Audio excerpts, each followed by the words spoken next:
નમસ્કાર મિત્રો, વિડીયોમાં તમારું સ્વાગત છે। જી હા મિત્રો, અત્યારે હાલના મોટા અને મહત્વના સમાચાર સામે આવી રહ્યા છે। તો મિત્રો, સમાચારમાં વાત કરીએ તો પાટણ જિલ્લાના સમ્મી હારીજ હાઈવે પર આજે રવિવારે કમકમાટી ભર્યો અકસ્માત સર્જાયો છે। હાઈવે પર આવેલી આયશ્રી હોટલ સામે પૂરપાટ ઝડપે આવી રહેલી ઇકો કાર અને છોટા હાથી વચ્ચે સામસામે જોરદાર ટક્કર થઈ હતી। અકસ્માત એટલો પ્રચંડ હતો કે બંને વાહનોના આગળના ભાગ કૂર્ચો બોલી ગયા હતા અને હાઈવે પર ચીચારીઓથી ગુંજી ઉઠી હતી। તો આ અકસ્માતમાં ઇકો કારમાં સવાર એક વ્યક્તિનું ઘટના સ્થળે જ કરુણ મોત નીપજ્યું છે, જ્યારે અન્ય બે માસૂમ બાળકો સહિત કુલ 4 લોકો ગંભીર રીતે ઇજાગ્રસ્ત થયા છે।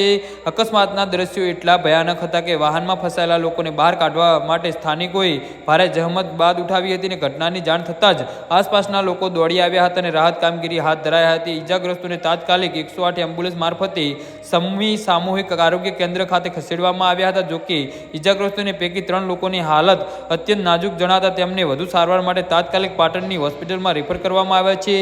અકસ્માતના પગલે હાઈવે પર ટ્રાફિક જામના દ્રશ્યો સર્જાયા હતા। સમ્મી પોલીસ ઘટના સ્થળે પહોંચી મૃતદેહને પોસ્ટમોર્ટમ માટે ખસેડી અકસ્માતનો ગુનો નોંધી વધુ તપાસ હાથ ધરી છે। જી હા મિત્રો, તો આના વિશે તમારું શું કહેવું છે તો નીચે અમારી કમેન્ટ બોક્સમાં જરૂરથી જણાવજો અને અમારી યુટ્યુબ ચેનલને સબસ્ક્રાઈબ કરવાની ભૂલતા નહીં। ધન્યવાદ।